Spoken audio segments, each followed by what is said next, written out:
There are names carved into courthouse walls across Georgia, Mississippi, Tennessee, and Virginia that you have been walking past your entire life.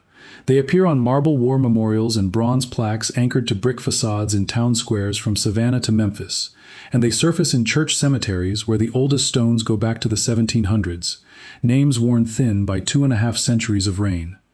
County deed books contain them too, in land plats filed under surnames that have not changed in 6 or 7 generations, written in the same slanted hand as the property assessments and crop liens on the same page. These are the Confederate surnames.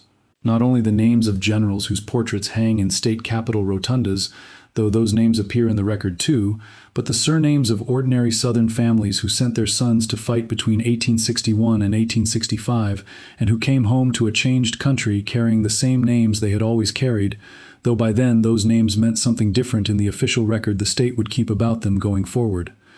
If your family has been below the Mason-Dixon line for more than 4 generations, the probability is considerable that one of these surnames runs through your bloodline.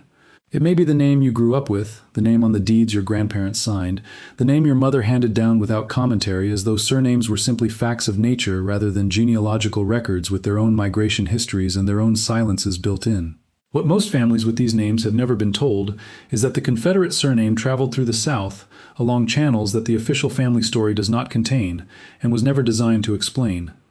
Some of those channels run through the Freedmen's Bureau registers, the federal records kept between 1865 and 1872, when formerly enslaved people were naming themselves for the first time and writing down where they came from. Others run through the Dawes rolls, where Cherokee, Creek, Choctaw, Chickasaw, and Seminole enrollees carrying anglicized surnames were recorded by federal agents between 1898 and 1914.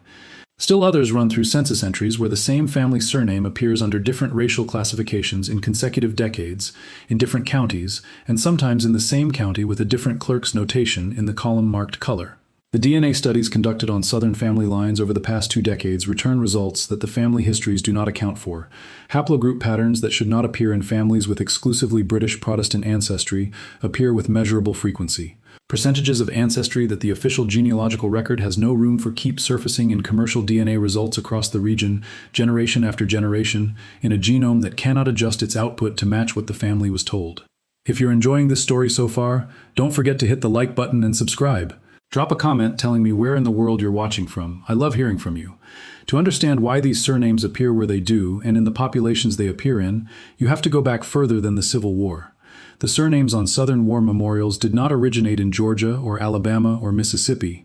They came from a specific corridor of the British Isles, from the border country between Scotland and England, and from the northern counties of Ireland, where Scottish settlers had been installed by the Crown in the early 1600s as part of what the British government called the Plantation of Ulster.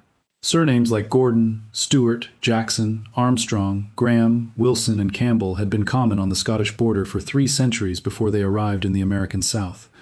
They belonged to the border families who had lived in the contested zone between the 2 kingdoms, a region that neither England nor Scotland controlled reliably, and who had built a culture around clan loyalty, self-sufficiency, and a structural resistance to outside authority, because outside authority had never offered them anything except military occupation and elevated rents.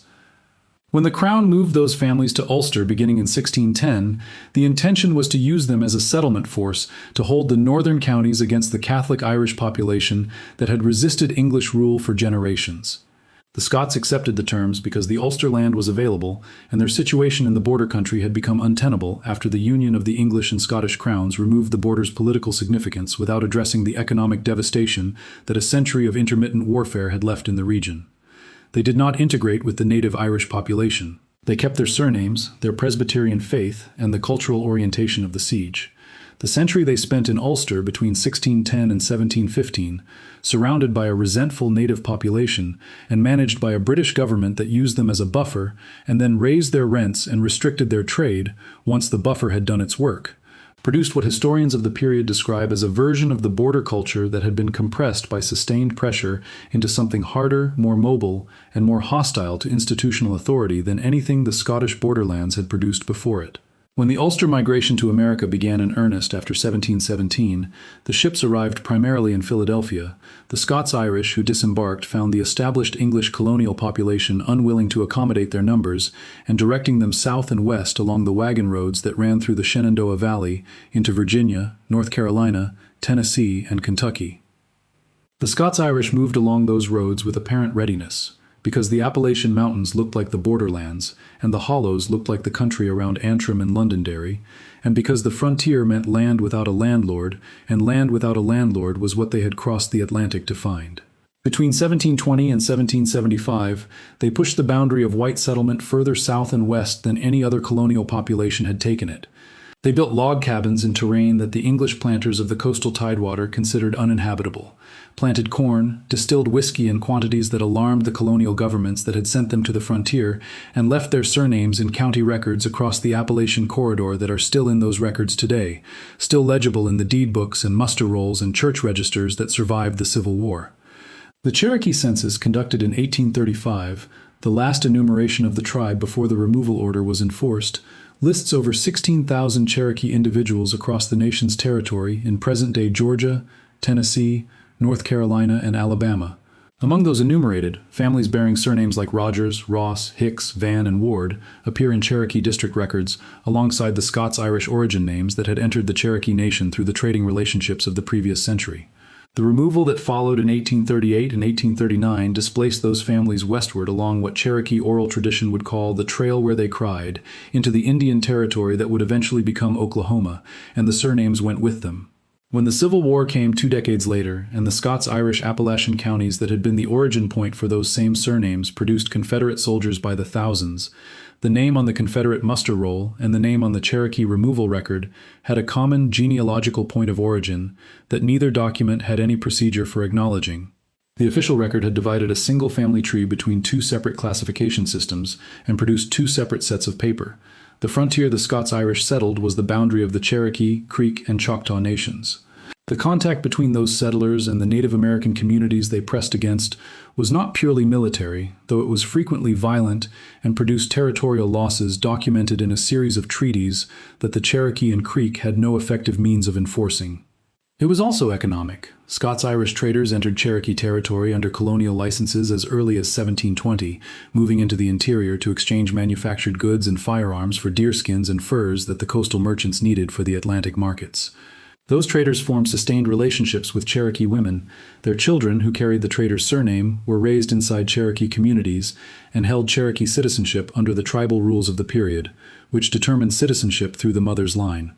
By the 1790s, the Cherokee Nation contained a substantial population of mixed ancestry families bearing Scots-Irish surnames who held Cherokee citizenship, spoke the language, farmed under the agricultural methods the Cherokee Nation was actively reforming, and in some cases held enslaved people, because the institution of chattel slavery had entered the Cherokee Nation through sustained contact with the American South before the end of the 18th century. Gordon, Stewart, Vann, Ross, and Ward appear in the earliest genealogical records of the Cherokee Nation, not as errors or anomalies, but as the expected result of 2 generations of contact between Scots-Irish traders and a Cherokee society that incorporated outsiders through marriage in ways that the European settler community to the east was not designed to permit. The antebellum plantation economy intensified the genealogical complexity that the colonial contact zone had already produced. Enslaved people in the antebellum South did not hold surnames under law. Census slave schedules recorded them without names, listed only by age and sex, alongside the property inventories of the enslaver who held them. In practice, enslaved communities maintained surnames in oral tradition, names passed down through family lines that had no relationship to the enslaver's name and that preserved genealogical memory of connections the official record had no mechanism for acknowledging. When emancipation came in 1865 and the Freedmen's Bureau opened its registers, the choices available to formerly enslaved people in naming themselves were constrained by what a surname was expected to communicate to the federal officials processing the paperwork. Many took the name of the family that had held them, not from loyalty, but because the Bureau registrar needed to know where this person had come from and who might hold any records about them. The enslaver's surname was the most efficient answer to that question in a chaotic historical moment with no other documentary infrastructure available. The result is visible in the Bureau registers for Georgia, Mississippi, Alabama, Virginia, and Tennessee. Surnames like Gordon, Davis, Jackson, Taylor, and Wilson appear with high frequency among the newly registered freed people in counties where those same surnames appear with equally high frequency on Confederate veteran pension rolls filed in the same period, because the name had traveled through the same land along different lines and arrived at the same federal registration point from opposite sides of the boundary. The law was simultaneously working to make permanent. The genetic evidence that accumulated as DNA testing became commercially available after 2000 gave that genealogical convergence a biological dimension that the archive records alone could not provide. A study published in the American Journal of Human Genetics in 2015, led by geneticist Katarzyna Brick, examined the genetic ancestry of over 5,000 self-identified European Americans and found that individuals in the South carried African ancestry at rates elevated above the national average for self-identified white Americans. The study found that approximately 4% of self-identified white Americans nationwide showed detectable African ancestry in their autosomal DNA results, with concentrations markedly higher in the former Confederate states. In South Carolina, approximately 13% of self-identified white residents showed measurable African ancestry.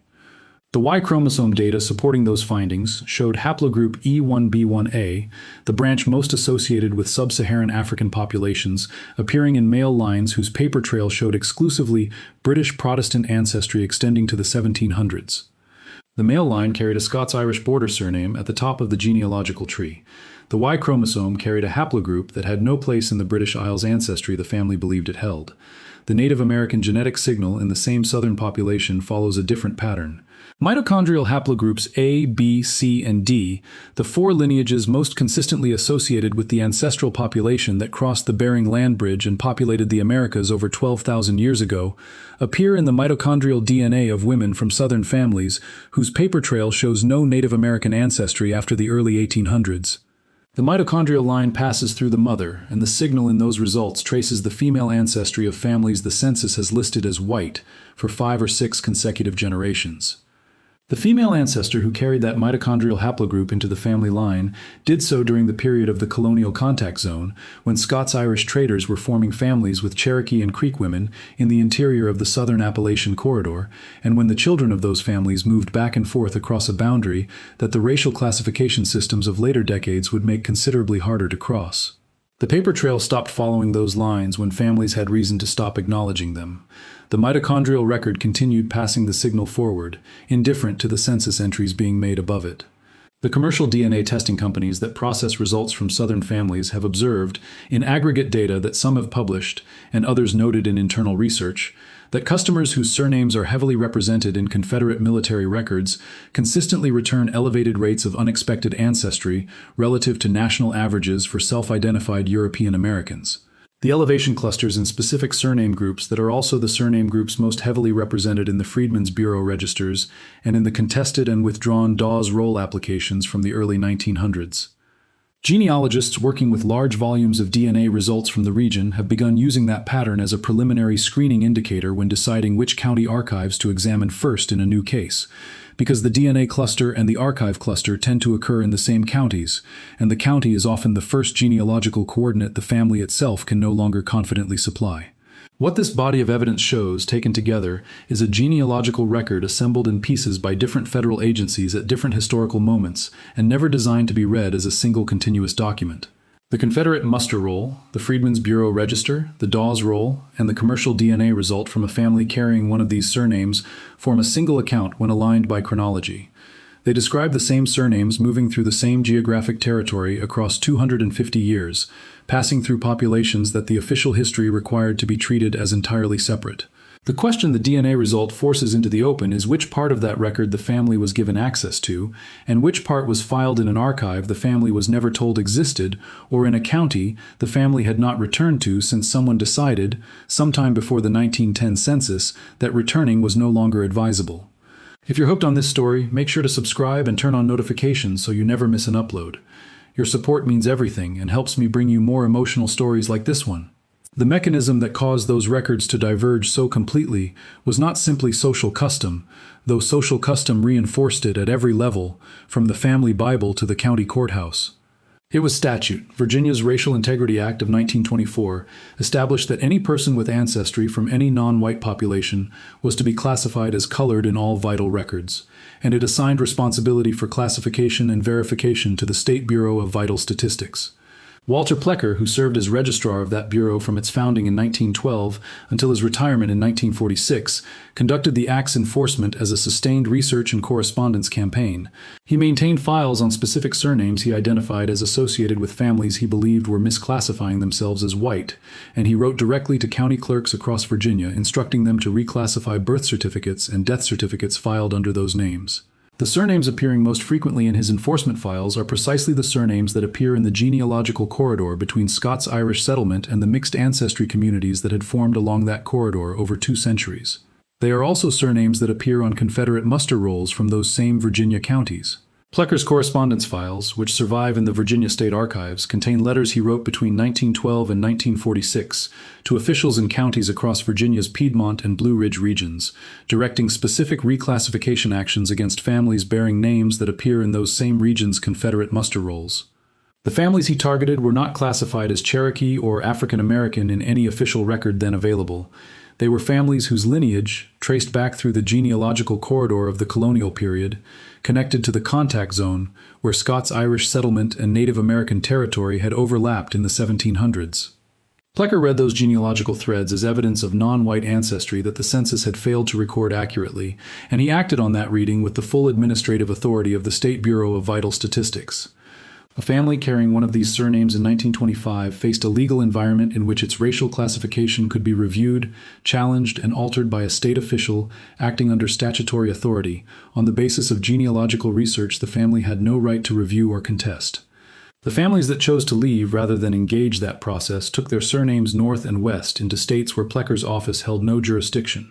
They relocated from Virginia and North Carolina to West Virginia, Ohio, Indiana, and Michigan, taking the name with them and leaving behind the county records that the Bureau might otherwise have reached.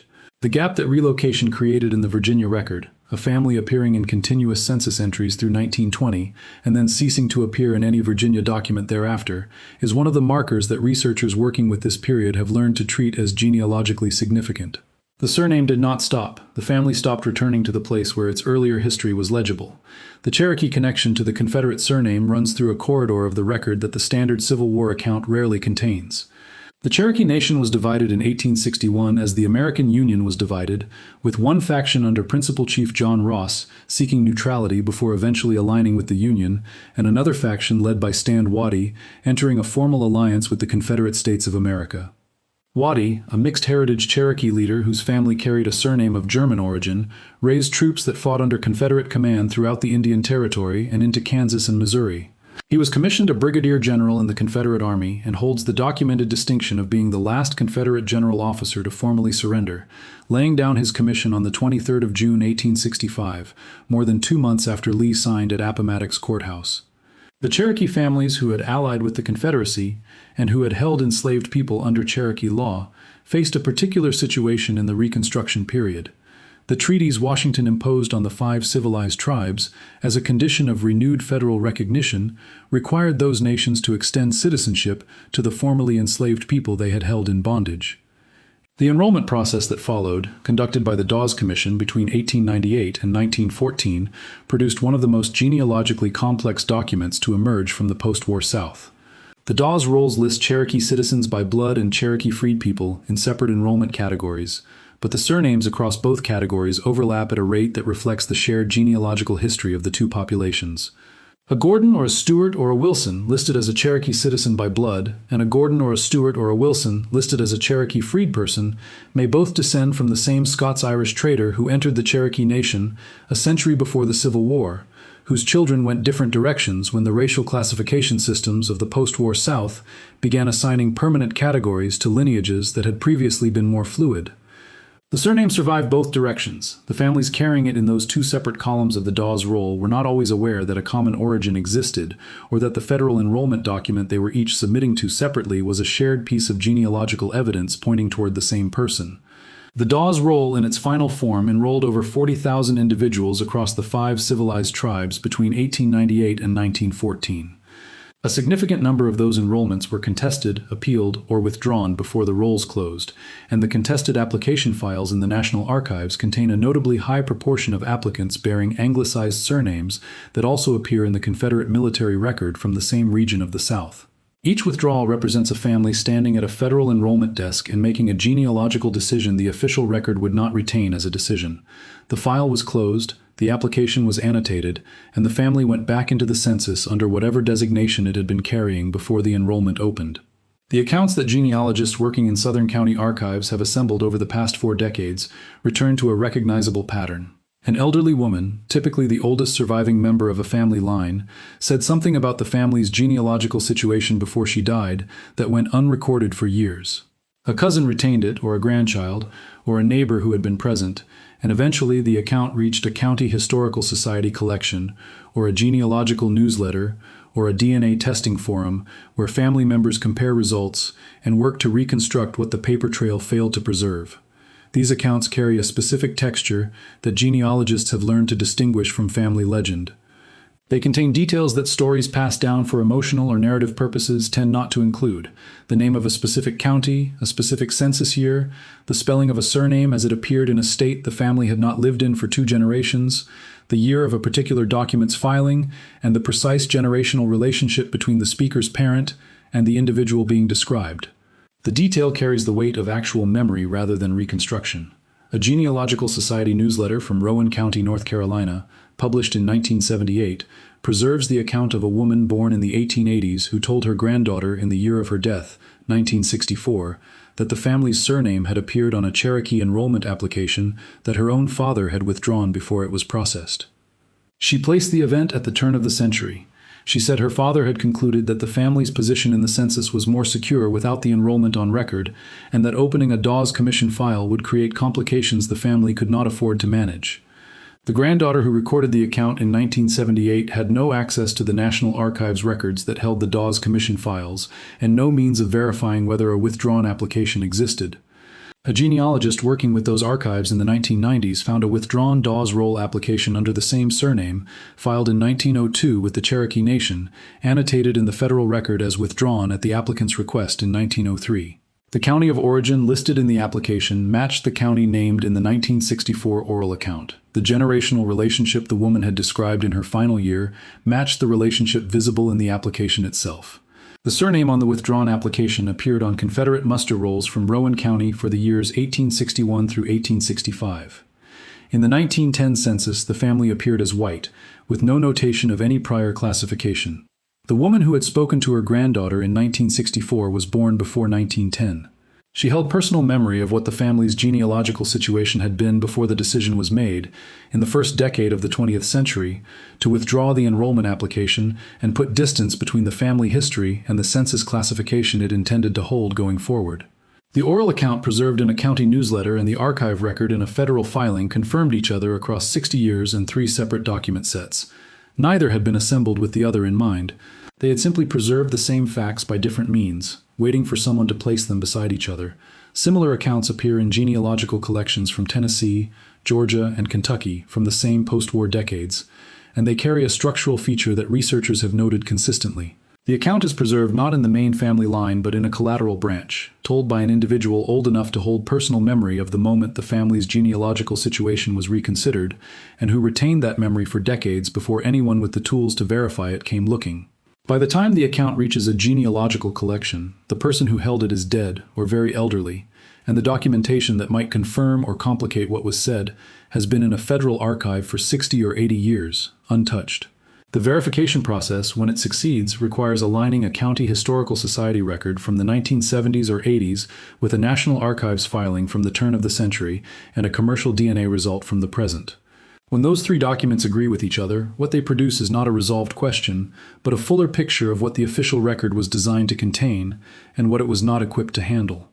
What remains of all of this is distributed across archives in Oklahoma and Georgia and Washington, and in the digital databases where commercial DNA results accumulate, and it can be read together now in a way that was not possible when those records were paper only and held in separate states by separate agencies. Freedmen's Bureau records are held at the National Archives and are increasingly accessible through genealogical databases. Dawes Roll files sit in the Oklahoma Historical Society and the National Archives branch in Fort Worth, Texas. Confederate muster rolls are distributed across the state archives of Virginia, Georgia, Tennessee, North Carolina, Mississippi, Alabama, and South Carolina, Walter Plecker's reclassification correspondence survives in the Virginia State Archives in Richmond. These records were produced by agencies that had no interest in creating a unified genealogical document for the families whose histories crossed the boundaries those agencies were designed to enforce. What the commercial DNA test does, in practical terms, is connect those records by connecting the descendants of the people named in them.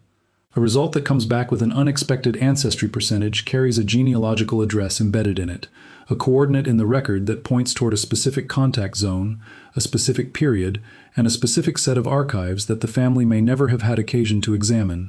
When a family with a Confederate surname submits a sample and receives a result showing 4% or 9% or 14% of African ancestry, or when the mitochondrial haplogroup comes back as a Native American lineage in a family recorded as white in the census since 1910, that result is not a laboratory anomaly. It is the genealogical record asserting itself through a channel the post-war classification systems were not designed to intercept. The families that made those decisions were not acting from shame in any uncomplicated sense.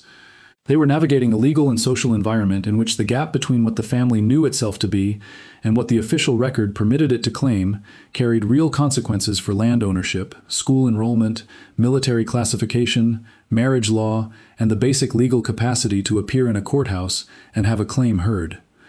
The decision to withdraw a Dawes enrollment application, or to relocate north before a state registrar's letter arrived, or to stop passing the older family history down to children who would grow up needing to manage the classification question themselves, was made under structural pressure by people preserving what they could in an era that had defined precisely what preservation required.